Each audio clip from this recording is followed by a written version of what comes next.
The rise and fall of ancient Egypt.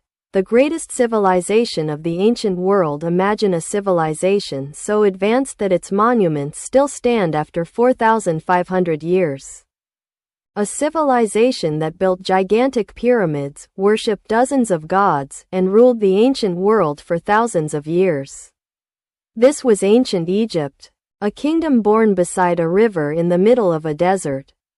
A civilization filled with powerful pharaohs, hidden tombs, and mysteries that continue to puzzle historians today. This is the story of ancient Egypt. Chapter 1. The Gift of the Nile. More than 5,000 years ago, northeastern Africa was a harsh land dominated by deserts. Yet one river changed everything. The Nile. Every year, the Nile overflowed its banks and spread rich black soil across the surrounding land. This fertile soil allowed crops to grow abundantly.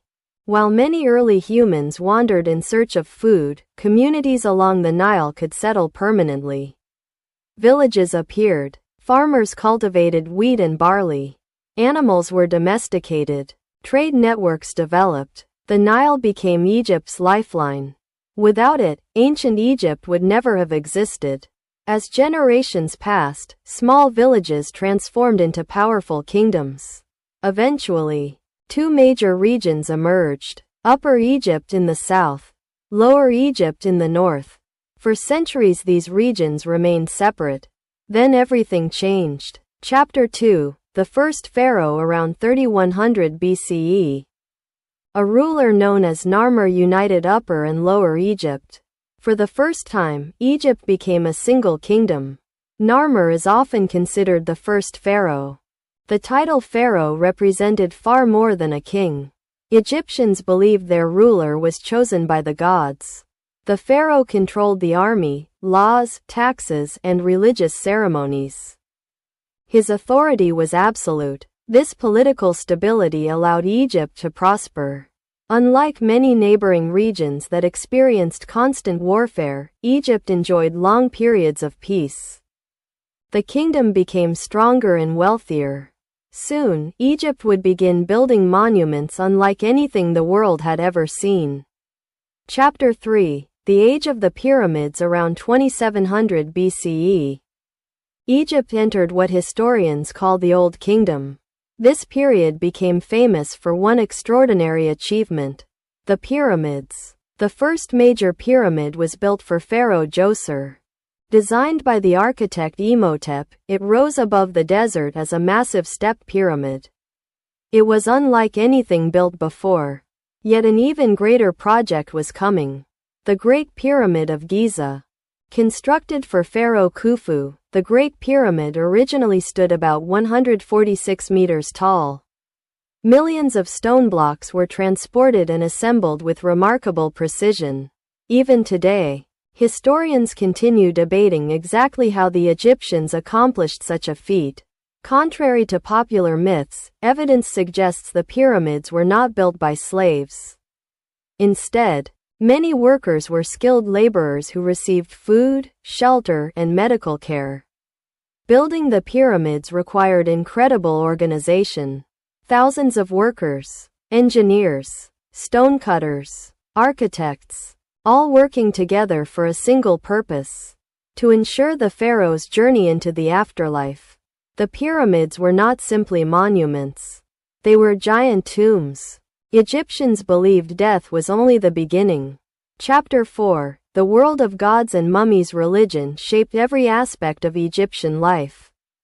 The Egyptians worshipped many gods: Ra, the sun god; Osiris, ruler of the afterlife; Isis, goddess of magic; Anubis, guardian of the dead.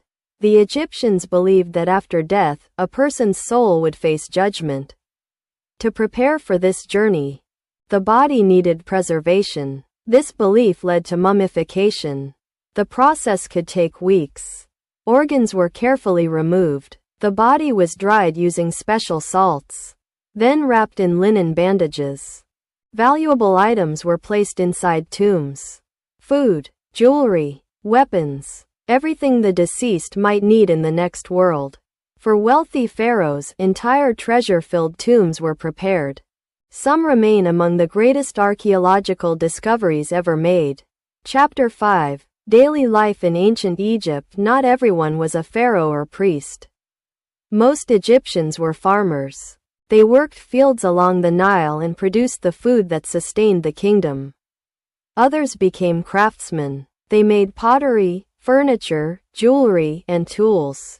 Merchants traded goods throughout Egypt and beyond. Women in ancient Egypt enjoyed rights that were uncommon in many ancient societies. They could own property, conduct business, and sometimes hold significant political influence. Children attended schools if their families could afford it. Scribes occupied a respected position. Because few people could read or write, scribes played an essential role in government and trade. Life was difficult by modern standards. Yet Egypt's stability made it one of the most successful civilizations of the ancient world. Chapter 6. Egypt's greatest pharaohs. Throughout its long history, Egypt produced many remarkable rulers. One of the most famous was Hatshepsut, a woman who became pharaoh. She expanded trade and oversaw major building projects. Then came Akhenaten, a controversial ruler who attempted to replace Egypt's traditional religion with worship centered on a single god. His reforms sparked unrest. After his death, Egypt returned to its traditional beliefs. Then came Tutankhamun, the famous boy king. Although his reign was relatively short, his tomb became legendary. When discovered in 1922, it contained astonishing treasures nearly untouched by grave robbers. Finally came Ramses II, often called Ramses the Great. He ruled for decades, built enormous monuments, and became one of Egypt's most powerful pharaohs. Chapter 7. War and Empire. Egypt's wealth attracted enemies. To protect the kingdom, pharaohs built powerful armies. Egyptian soldiers used bows, spears, and chariots. Military campaigns expanded Egyptian influence across neighboring regions. Trade flourished. Gold flowed into the kingdom. Egypt became one of the richest powers in the ancient world. But no empire lasts forever. Chapter 8. The beginning of the end. After centuries of prosperity, Egypt began weakening. Political conflicts increased. Foreign invasions became more common. The Assyrians attacked, then the Persians. Although Egypt occasionally regained independence, it never fully recovered its former strength. In 332 BCE, Alexander the Great conquered Egypt. The age of the pharaohs was effectively over. Later, Egypt became part of the Roman world. One of history's greatest civilizations had fallen. Conclusion. Ancient Egypt lasted for more than 3,000 years. Its rulers built monuments that still amaze the world. Its religion shaped culture for centuries. Its innovations influenced future civilizations. And despite thousands of years passing, Egypt continues to fascinate millions of people. The pyramids still stand, the Nile still flows, and the story of ancient Egypt remains one of the greatest chapters in human history. Subscribe for more stories from world history.